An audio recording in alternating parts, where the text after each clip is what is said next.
need to get like children till 30, otherwise you're not going to be able to have children anymore in your life. I am legally divorced. Old standards are not valid anymore. Why are we not married yet? Why are you using English with me? How did you escape Ukraine and why?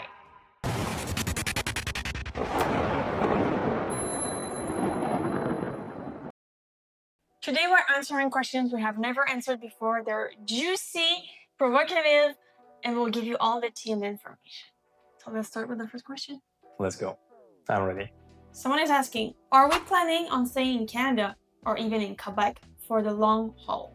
That's a good question. I'm not sure that we're planning to stay in Quebec for long term, but in Canada, yeah, this option is considered.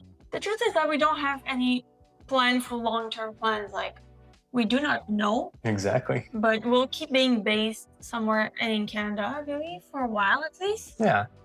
But we don't know where. Could be in Quebec, could be not. Additional info is also that we can be based in Canada, so the main stuff of us, like including our car and all the belongings, will be here. But we spend like in Canada only 6 months out of 12 because we somewhere in the other countries. So is it based in Canada? Seems like yeah. Yes. But personally, I don't consider that because we're not there half a year or something. So 50-50. Mm-hmm.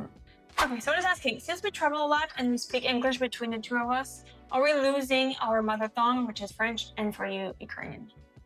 At the end of the day, I feel when I talk, for example, too long English and then I need to switch to my mother tongue for a while, I need to warm up before I just gonna get to the point of being like a person who has Ukrainian language as a mother tongue. Mm-hmm. But that I forget the language completely, I don't think so. I just think that to forget the language completely, you just need to separate yourself from the language for a long-term period. So, just and not communicate with your family. Not friends. Exactly, not communicate to your family and friends like for a while, and that is why. But it's not my case. Yeah, no, me neither. But I do understand that question because it is true that I feel like sometimes I'm losing my ease in French when I am switching from English to French. If I'm with family and friends and I'm translating for him, there will be words, sentences, expressions that I will struggle to translate or say in French from English. Yeah. That happens a lot. Or even the other day I was talking with my sister, and because I'm used to speak English with him, I started speaking English with my sister and it felt just natural, and she was like, why are you using English with me?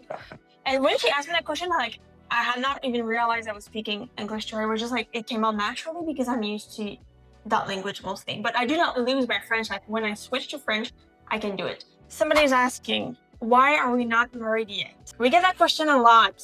People assume we're married, we're not. And then when they find out we're not, they're like, why are we not married then? I think that the answer is deeper. We live in a different time, and like the values and what's happening in our generation, these kind of old standards are not valid anymore. It's not because we don't want, but we don't even think about that. I don't know how to explain that. It's not a necessity. It's not that somebody push us like must to do that. Yeah. Well, I have to say on my side that culturally, marriage is not a big thing anymore in Quebec for multiple reasons. One of them is a separation of religion and people, like, and families. To me, a relationship does not change if you're married or not. Exactly. It's just not an obligatory action nowadays, in my opinion. Exactly. And it's like, maybe we will get married one day. Yeah. I think I would like it, to be honest, but it's like, we're not in a rush. We don't have much stability in our life because we moved a lot. Yeah, and just, I don't even see like what's gonna change after wedding.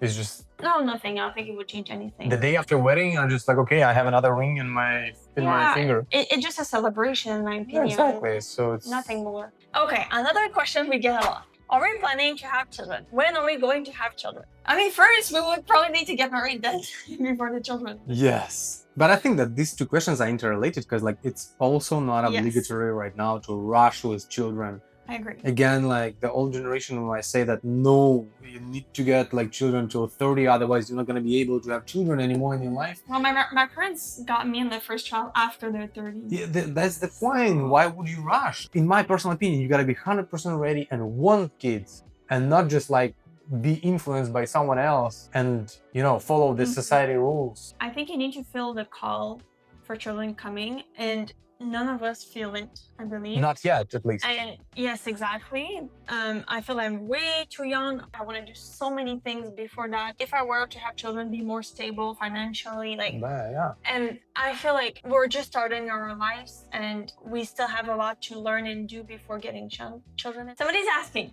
Actually, multiple people are asking, how did you leave Ukraine, or how did you escape Ukraine, and why? I just love those questions because like people assume things, right? people assume things, but like this is a thing that they assume is still. I feel the note of statement there that I escaped. Yeah, of course, no. Yes. The truth is that I never escaped my country. I left my country in 2017 or 18 when I entered German university to study because, okay, just pre-story to all of that. When I was studying the bachelor in law in Ukraine, I felt the need that I want to see something outside Ukraine. At that point, I just decided myself that I gotta do my best. I gotta do whatever it takes to go and try to live somewhere outside Ukraine just to try. So what I did, I was trying to consider the options, what I have, how can I move somewhere to any other country, and one of the options was to enter foreign university. To study abroad. To study abroad, yeah. So I didn't have a lot of money at that time, and in some countries you need to pay some fees yearly for the university. In Germany, it was kind of free. It was only like 100 euro per semester, which is 200 euro per year. So what I did, I learned English, I entered German university, I moved to Germany in 2017, and then from that time, I didn't technically lived in Ukraine. Yeah, you never moved back to Ukraine. Exactly, I never moved back to Ukraine. You just visited friends and family. I visited friends and family once in a while, yeah.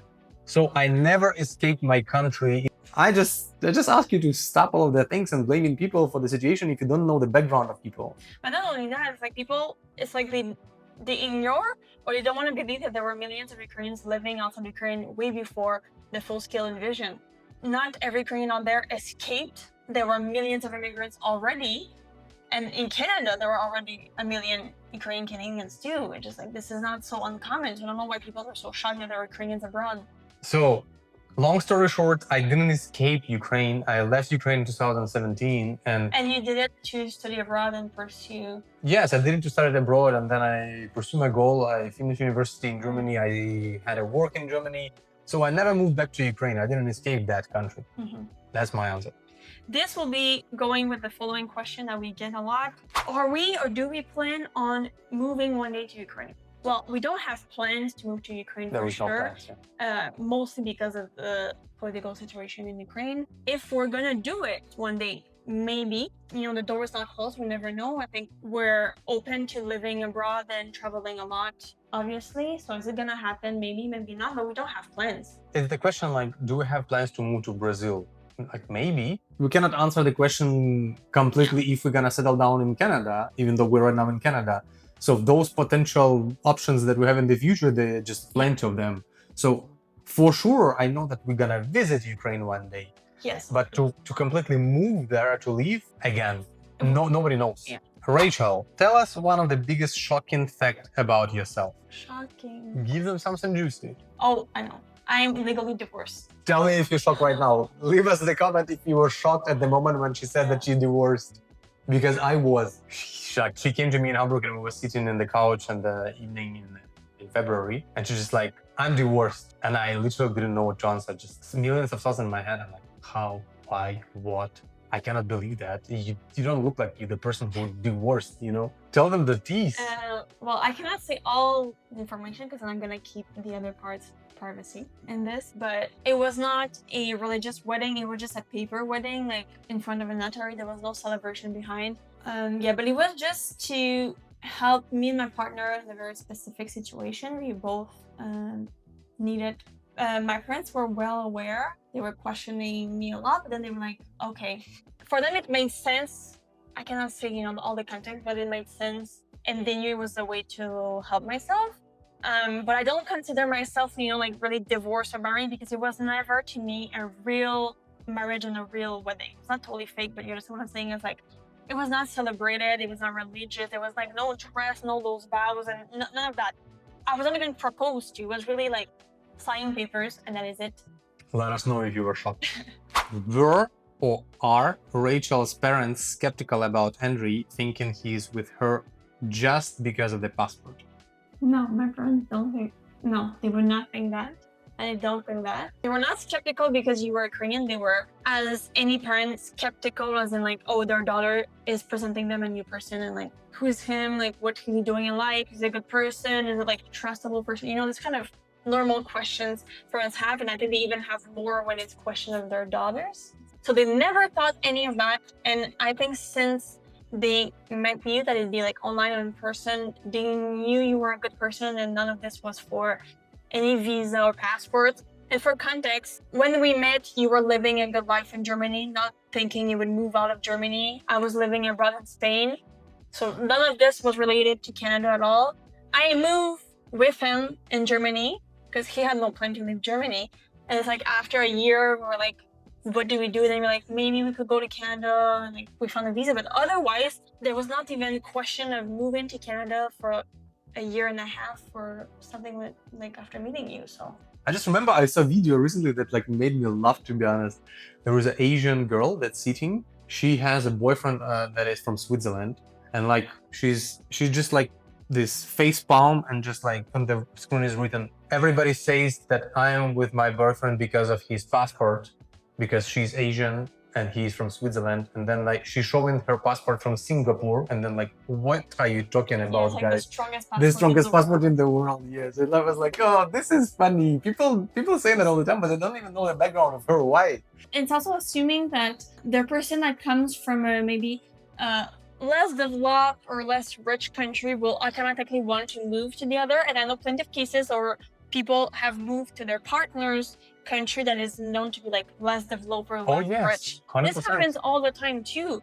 And if it was not because of the current situation in Ukraine, maybe we would have moved to Ukraine, like who knows? I don't know why people assume that everybody would want to be with me because they would have a visa to Canada. What if me, I want to move to their countries, you know? Like people assume that, but it's wrong. Okay, the most popular question on our channel, we're not gonna put a lot of time to that, but still, how did we meet? Okay, we met in a hostel in Gran Canaria. We were both staying in the same hostel. You were traveling with friends, I was solo traveling. And we mostly met through the owner of that hostel that was Canadian and was presenting me to everybody because he had not seen a Canadian in multiple years because of COVID. So I went with you and your friends to an activity one day and we connected that day.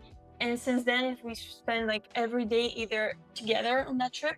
And then when we left each for me, Spain, you, Germany, then we were like texting each other and video talking every day. I went to visit you in Germany, like that was the beginning of it. So we were just at the same place at the same time, somewhere in Gran Canaria.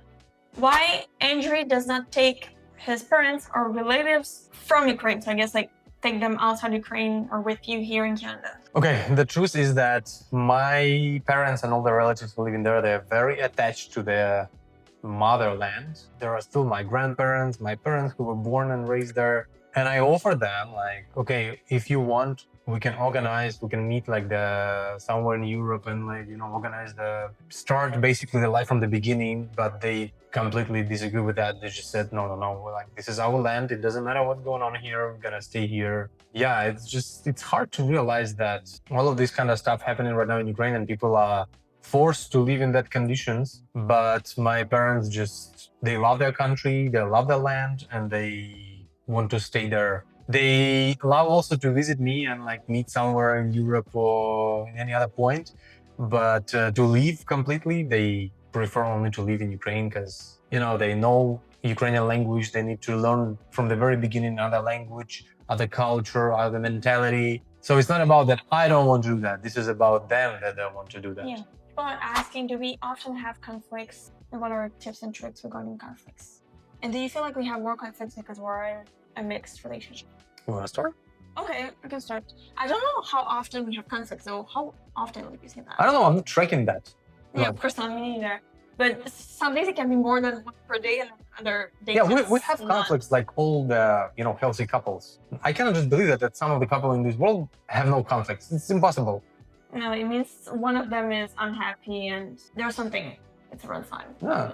But do you feel like we have more because of our cultural differences or our languages differences? No, we do have more misunderstandings because of our cultural differences, but those misunderstandings are not conflicts. Yeah, it's really hard to say because even though we're in a mixed relationship, we're very similar, you and I. Yeah. So I'm saying that like there are people from my culture that I would have more conflict with them because everything they do to me is Oh yeah, triggering the same, me, the same. So it's also important to be with somebody, no matter the culture, that you match with. You know, I agree, you have the same values, ideas, projects. So at least that limit the number of conflicts. I 100% agree. Like if you are the couple, it doesn't matter from which cultures, but you are the soulmates, it drastically reduces your conflicts because you feel and think almost the same because you are soulmates. Yeah. And then I think adding to this, it's important to be flexible and patient, because in any relationship, there's work to be done to meet the other partner halfway, maybe more in some intercultural relationships. So you need to be doing some work and be patient, that's for sure. Conflicts will happen, but it's important to communicate and then like say sorry and be happy. Yeah. I think this is a perfect intercultural point that brings us to the end. And we were happy to answer all of these provocative, interesting, sometimes even hard questions. Yeah. So let us know in the comments what you think about us right now. You figure out something new about us. Maybe you have more questions that we did not answer. Maybe we could do part 2. So leave your questions if we did not answer some of the questions. Go ahead. If you want to know something interesting about us, we would be happy to answer more. Thank you for watching. Bye-bye.